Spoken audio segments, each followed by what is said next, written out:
नमस्कार। कृषि दर्शन में आपका स्वागत है।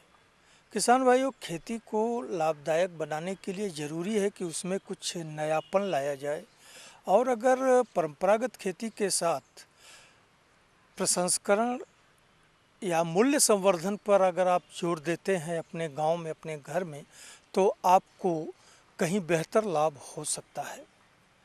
तो कृषि उपजों के मूल्य संवर्धन से क्या लाभ हो सकता है, किस तरह से ये काम कर सकते हैं, इस बारे में विस्तार से जानकारी दे रहा है हमारा ये वृत्तचित्र, जो केंद्रित है प्रसंस्करण उद्यमी सुरेश कुमार मौर्य पर।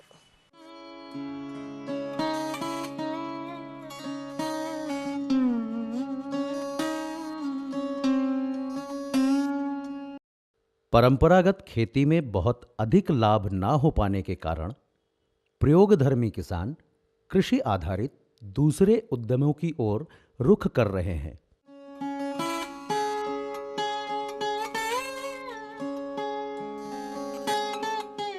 ग्रामीण भारत में उपलब्ध कृषि उपजों का प्रसंस्करण कर कई प्रगतिशील किसान आज अच्छा लाभ कमा रहे हैं।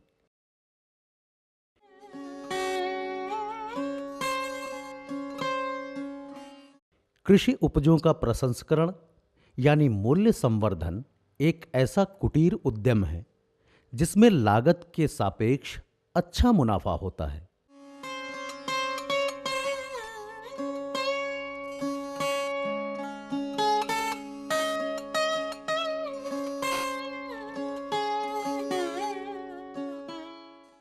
प्रसंस्कृत खाद्य उत्पादों की बढ़ती मांग से ग्रामीण क्षेत्रों में कृषि पर निर्भर लोगों के लिए रोजगार की नई संभावनाओं के द्वार खुले हैं।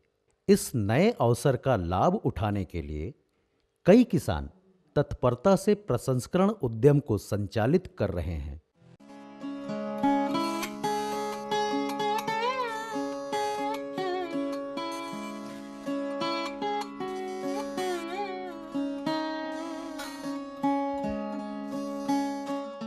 ऐसे ही एक प्रगतिशील प्रयोगधर्मी किसान हैं सुरेश कुमार मौर्य। वाराणसी जनपद के विकास क्षेत्र चिरई गांव के सीवो गांव के रहने वाले सुरेश कुमार मौर्य ने 8 वर्ष पूर्व फल सब्जी प्रसंस्करण के क्षेत्र में कदम रखा और आज वे क्षेत्र के एक सफल कृषि उद्यमी के रूप में अपनी पहचान बनाने में कामयाब हुए हैं।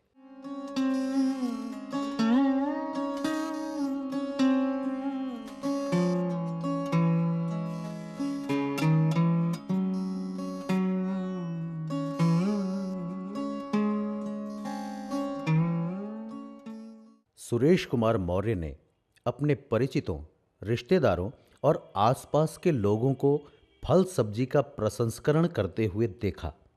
पहले से इस क्षेत्र में कार्यरत लोगों से प्रेरित होकर सुरेश कुमार मौर्य ने भी प्रसंस्करण उद्यम में कदम रखने का फैसला किया।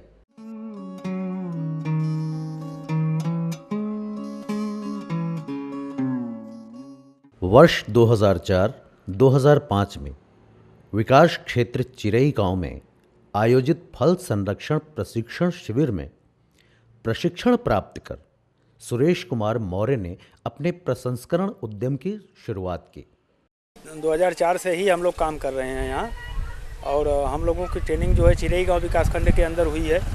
और ऐसे भी हम लोग जो है कारखानों के अंदर घूम घूम के अपना काम किए हैं। चिरई गांव के अंदर, चिरई गांव में कई ठो कारखाना है, वहाँ जा कर के भी हम लोग अपना सीख करके उसके बाद अपना काम किए हैं।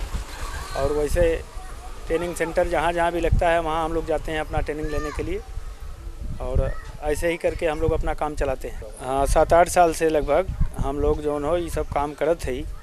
और उमन जो हो सीजन बाई सीजन जितना भी काम रहा, जैसे खेती में हो, सब्जी हो, और सब्जी के बाद जो हो अचार हो, मुरब्बा हो, जैसे जैसे सीजन कलौजी बनत हो, कलौजी के समय में कलौजी, या समय हरी मिर्ची के कलौजी हम लोग तैयार करत है। और मुरब्बा का आइटम आंवला, बेल, करौदा जो भी सामने आ जाता हो सीजन बाई सीजन अपने काम भर के अपन बनाए के विकास कैल जाता हो। वही में कैसों दाल रोटी चलत बा तब।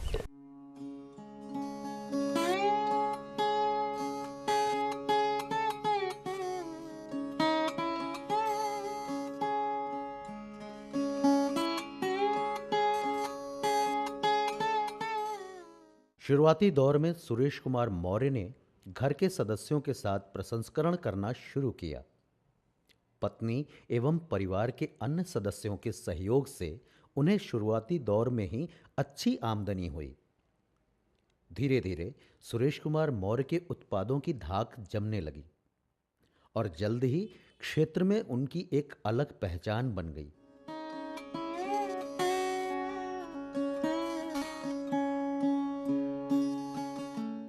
इस तरह सुरेश कुमार मौर्य ने कृषि उपजों, खासकर फल सब्जी के प्रसंस्करण के माध्यम से अपने एवं पूरे परिवार के लिए अपने गांव में ही रोजगार के अवसर सृजित कर लिए और दूसरे जरूरतमंद लोगों के लिए भी आमदनी का वे एक ठोस जरिया बन गए।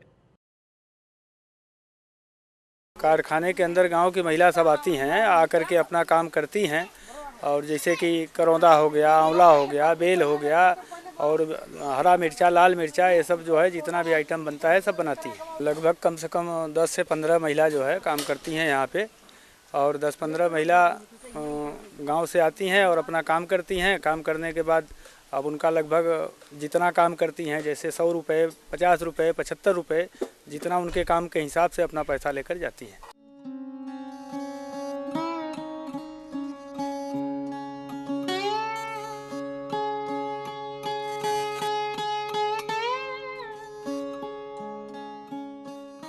सुरेश कुमार मौर्य अपनी जमीन पर खेती भी करते हैं। विभिन्न मौसमी सब्जी फसलों की खेती करते हैं। खेती का सारा कार्य एवं देखभाल वे स्वयं करते हैं। खेती से उन्हें सब्जी फसलों के साथ ही अनाज की उपज भी मिलती है।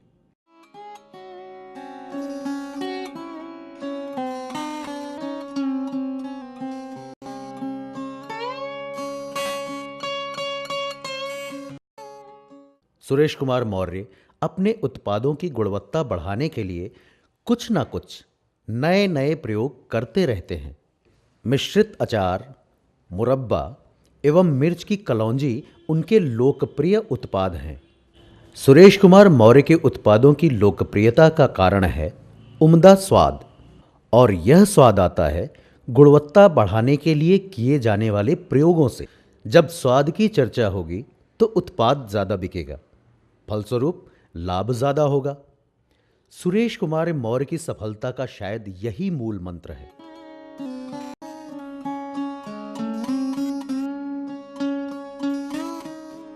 सुरेश कुमार मौर्य के प्रसंस्करण उद्यम में आसपास के ग्रामीणों को भी रोजगार का अवसर मिल रहा है। कई पुरुष और महिलाएं सुरेश कुमार मौर्य के कारखाने में काम करते हैं। सुरेश कुमार मौर्य अपने उद्यम से जुड़े लोगों को फल सब्जी प्रसंस्करण की बारीकियों के बारे में भी बताते रहते हैं। ऐसे ऐसे जौन हो, एक साफ कैला पहले मरचा के उठाए के बढ़िया से साफ कई के एक बाद एक चिराई शुरू करा। चिराई एकर ऐसे होए के चाहिए। जब ऐसे मसाला गुरेजबू तब न जाए के काम करी, नहीं बाहर में खाली मसाला डाल देबू अंदर जइबे न करी। एक पूरा मसाला होए के चाहिए। नीचे से मिर्चा उठा के एक ऐसे जौन जब फाड़ लेबू, ऐसे दबा के फड़बू तभी फटी। फाड़ के एक बाद इमन मसाला ऐसे बहुत हल्का सा मसाला का ज़रूरत हो, ज़्यादा मसाला की ज़रूरत नहीं है। थोड़ा थोड़ा मसाला भर देलू, हो गई काम। तेल के जरा और कायदे से मिलावा। तेल पूरा मिले के चाहिए ना, पूरा तेल ना मिलेबू तो कैसे मिली। पूरा तेल बढ़िया से मिले के चाहिए, मसाला बढ़िया से मिले के चाहिए। बहुत बढ़िया मिलावत है।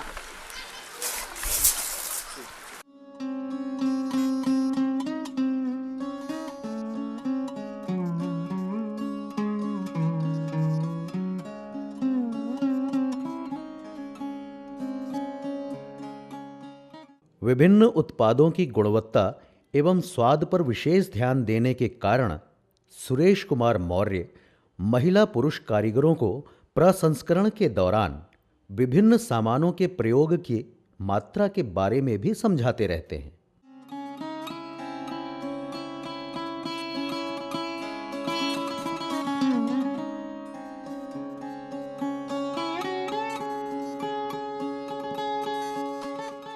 सुरेश कुमार मौर्य के उद्यम में काम करने वाली महिलाएं अपनी खाली समय का सदुपयोग करते हुए अतिरिक्त आमदनी प्राप्त कर रही हैं। घर गृहस्थी के काम निपटाने के बाद कुछ समय प्रसंस्करण उद्यम में कार्य करने से उन्हें उनके गांव में ही अंशकालिक रोजगार के अवसर मिल रहे हैं। कृषि आधारित उद्यम की शायद यही सबसे बड़ी क्षमता है। यहाँ काम करते हैं, यहाँ पर 4 रुपया किलो मतलब जौन भाव रेट हो मिलता है मजूरी। हम अपन काम करके अपने बाल बच्चन में बना खिया के आते हैं, तो यहाँ अपन काम करती हैं। इतना पैसा मिला तो अपने बाल बच्चन में हम अपन काम ले लेते हैं। दिन भर में 10 किलो 20 किलो अपन काम कर लेला तो 150 का काम हमार हो जाला। हम फटकरी पर खाना नहा के घर से चली हैं, आई है 2 पैसा का आप धंधा करी है और करके फिर शाम के जाते हैं अपने लोग परिवार में ले जा करके अपन खर्चा बर्चा अपन चलाती है अपने परिवार में। दिन भर काम करीला, 20 किलो 25 किलो कोचीला, 4 रुपया किलो का करीला काम, 20 किलो 25 किलो दिन भरे में तोड़ीला, तो 50 60 70 का काम करीला, तो अपने लोग परिवार में लेके जाइला, तो अपने लोग परिवार में अपन बनाईला खाईला, अपन रहीला बाल बच्चन में अपन करीला धरीला काम धंधा घरी का। घर से आके रोज़ यही हमारे का काम है, रोज़ आके घर से यही अचार मुरब्बा अपन हम लोग बनाईला। जब समय में जितना काम हो सकला, 4 kilo 5 kilo 6 kilo 7 kilo 8 kilo 10 kilo 15 kilo हो जाए, 25 किलो तेरे कैले के ऊपर बा। इतना मेहनत करबो ऐसा पैसा पैबा। चार मुरब्बा बनाईला 50-60 रुपया देखा मिल जाला।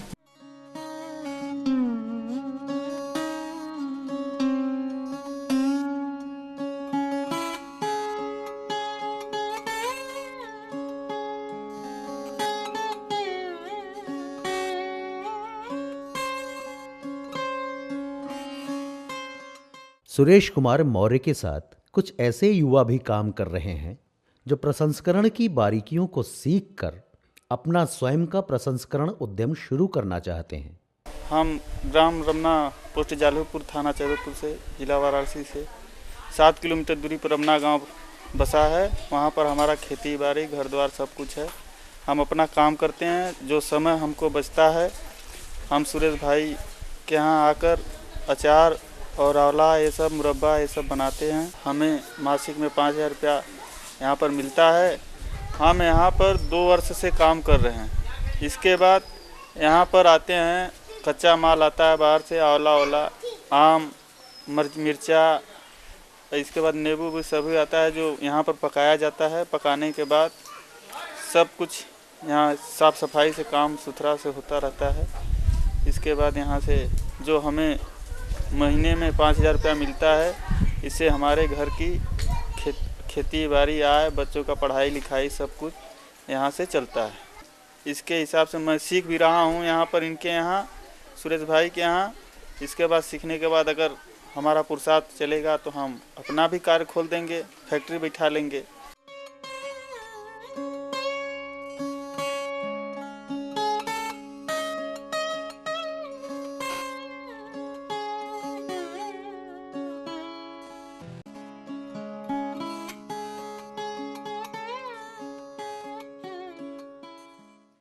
किसी भी उत्पाद की पैकेजिंग काफ़ी महत्वपूर्ण होती है। आज के दौर में यदि अच्छी एवं सही पैकेजिंग होगी तभी उत्पाद की बिक्री हो पाएगी। विभिन्न उत्पादों की पैकेजिंग के बाद सुरेश कुमार मौर्य अपना माल सेल्समैन को थोक भाव में देते हैं और सेल्समैन फुटकर दर से बाजार में माल की आपूर्ति करते हैं।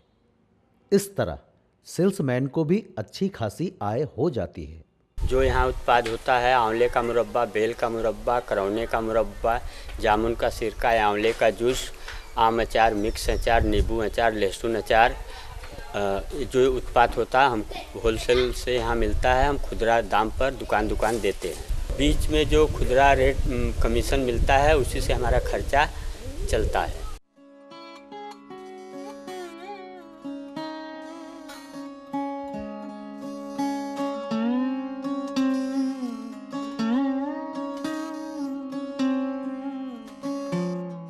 सुरेश कुमार मौर्य की सधी हुई प्रसंस्करण विधि से आज उनकी अलग पहचान है। उत्पाद तैयार करने की उनकी विधि से स्वाद आता है और मार्केटिंग की अलग रणनीति से वे अपने उत्पादों की ज़्यादा बिक्री करने में सफल हुए हैं।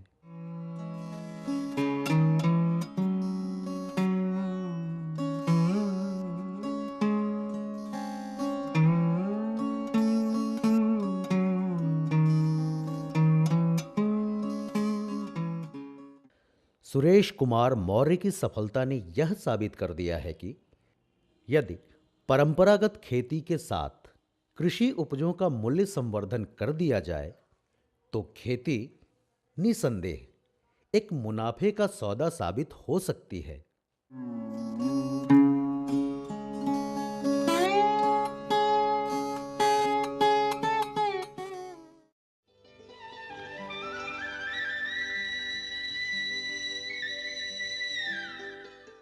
किसान भाइयों, ये बात रही सुरेश कुमार मौर्य की सफलता की कहानी की, उनके प्रसंस्करण उद्यम की।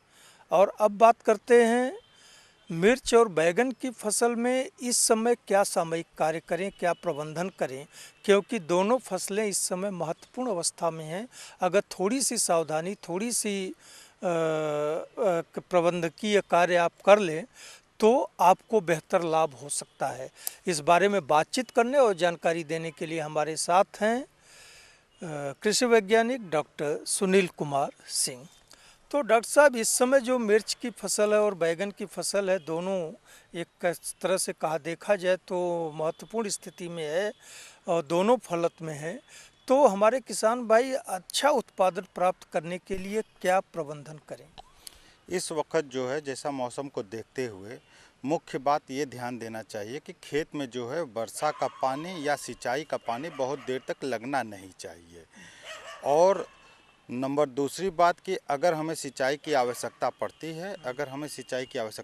है तो उसके लिए हमें ये ध्यान देना चाहिए कि सिंचाई जो मैं करूं वो खेत में आवश्यकता से ज़्यादा न हो। यानी कहने का मतलब कि सिंचाई का पानी जो है पौधों में जड़ के पास न लगने पाए, इकट्ठा न लगने पाए, क्योंकि इकट्ठा होने पे जो है जड़ में जड़ गलन और जड़ में सड़ना जो है दिक्कत आती है। और इसके बाद जो है, जो सबसे ज़रूरी चीज़ है, इस वक्त जब मौसम जैसे ही खुलता है यानी ठंड कम होने लगती है तो बहुत से हमारे वीड यानी खरपतवार जो है उगने लगते हैं खेत में, जिनके कारण विभिन्न प्रकार के कीड़े आते हैं जो पौधों पर और फल को जो है नुकसान पहुंचाते हैं।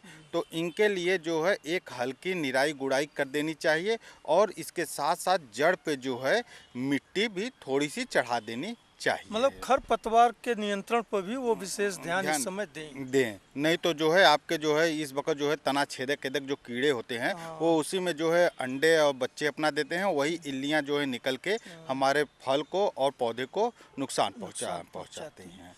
अच्छा डॉक्टर साहब, इस समय कोई उर्वरक का भी प्रयोग करना चाहिए बैगन और मिर्च की फसल में, क्योंकि दोनों फल फूल की अवस्था में है? देखिए, इस वक्त जो है उर्वरक और पोटास फास्फोरस जो खादें हैं तो हम लोग दे देते हैं। इस वक्त अगर हम यूरिया का प्रयोग करते हैं तो पौधा जो है अपनी शक्ति बढ़ने में लगा देगा, फलने में कम लगाएगा। इस वक्त उर्वरक का कोई विशेष जो है वो प्रयोग तो नहीं करते हैं हम, लेकिन जो है इस वक्त रोगों के रोकथाम के लिए जो है एक आप इस वक्त हमारा फल आ रहा है, हम कोई भी रासायनिक खाद अगर हम खेत में छिड़कते हैं तो होता क्या है, रासायनिक दवा अगर हम छिड़कते हैं तो हर दवा का प्रभाव 10 से 15 दिन तक फल पे रहता है और 10 से 15 दिन में हमारा मिर्च और बैगन जो है बढ़ के ओवर हो जाएगा, जो है जिसका मार्केट में हमें प्राइस नहीं मिल पाएगा।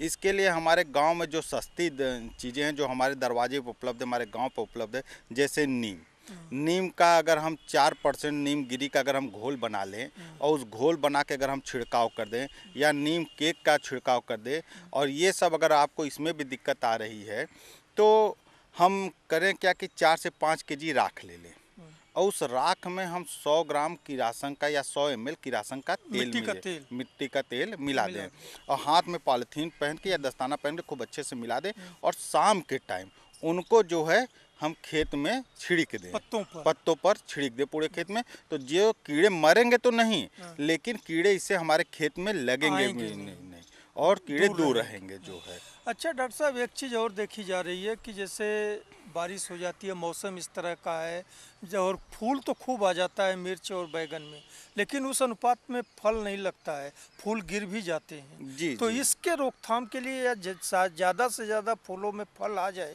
इसके लिए क्या प्रयास करना चाहिए? देखिए, इसके लिए जो है ये तो दो समस्या, एक तो होता है कि मान लीजिए फूल बहुत अधिक आता है, दो कारण से, एक तो प्राकृतिक कारण से किसी न किसी कारण से गिरता है, झड़ता है, दूसरा हमारा जो तोड़ाई का तरीका है उससे भी, जैसे कि अगर हम सुबह शाम न तोड़ाई करके हम दोपहर में करते हैं तो उससे भी फूल ज़्यादा झड़ते हैं। और अगर हम सुबह और शाम में ही तोड़ाई करते हैं फल की और इसके बाद भी हमारे जब फूल झड़ते हैं, तो इसके लिए हम क्या करते हैं कि एक दवा आती है प्लानोफिक्स। प्लानोफिक्स नामक जो दवा है उसको जो है, इसमें सबसे बड़ी ध्यान देने वाली बात होती है इसकी डोज को। इसका 2.5 से 3 ml दवा 10 लीटर 3 मिलीलीटर दवा 10 लीटर पानी में घोलना चाहिए। इससे ज़्यादा होने पे भी नुकसान करता है, इससे कम होने पर भी नुकसान करता है। इसलिए ये ध्यान देना चाहिए कि जो सिरिंज है आदमी को सुई लगाने वाले, उससे जो है ये दवा नाप के लें, नहीं तो जो है ये नुकसान भी पहुंचाता है। अगर ये दवा 10 लीटर पानी में 2.5 से 3 ml का प्रयोग करते हैं तो हमारा जो है फूल सेट होने लगता है, फूल का झड़ना रुक जाता है। एक और प्रॉब्लम मैं बताना चाहूँगा कि ये जो मौसम है, जब मिट्टी जब हमारी वो पकने लगती है, यानी कहिए कि मिट्टी में पैर जो है धंसना कम हो जाता है, कड़ी होने लगती है, तो इस वक्त दीमक का भी प्रकोप बहुत तेज़ी से होता है। तो दीमक को प्रकोप को रोकने के लिए हम अपने खेत में सिंचाई हल्की कर दें। अगर खेत में नमी है तो ठीक है, नहीं है तो सिंचाई करने के बाद हम खेत में जाते हैं नंगे पैर और देखते हैं कि हमारा पैर तो धंसे लेकिन पैर में जो है मिट्टी न चिपके। जब पैर धंसने लगे और मिट्टी न चिपके, यानी कि पैर का हमारा छाप जब पड़े, तो उस वक्त जो है दवा देने के लिए सबसे पर्याप्त है। एक दवा आती है क्लोरोपायरीफास 20 cc का, उसको जो है 3 ml प्रति लीटर पानी के हिसाब से मिला के हम खेत में जड़ के पास और मिट्टी में छिड़कते हैं, न कि पत्ती और फल पे कदापि भूल के भी नहीं छिड़कते, केवल जमीन पे उसका, केवल जमीन पे मिट्टी में छिड़काव करते हैं, जिससे हमारे दीमक का प्रकोप की संभावना खत्म हो जाती है। तो मतलब अगर ये सावधानियां बरतें तो उन्हें मिर्च और बैगन की एक बेहतर फसल, अच्छी उपज मिल सकती है और वो जो उम्मीद के साथ मिर्च और बैगन की खेती किए हैं उन्हें फ़ायदा होगा। ठीक है डॉक्टर साहब, जो जानकारी आपने दी निश्चित तौर पर हमारे किसान भाइयों के लिए वो लाभदायक साबित होगी। बातचीत करने और जानकारी देने के लिए आपको बहुत बहुत धन्यवाद। तो किसान भाइयों, इसी के साथ हमारा आज का ये कार्यक्रम यही संपन्न होता है। अगले एपिसोड में आपसे फिर मुलाकात होगी कुछ और नई जानकारियों के साथ। तब तक के लिए हमें अनुमति दीजिए। नमस्कार।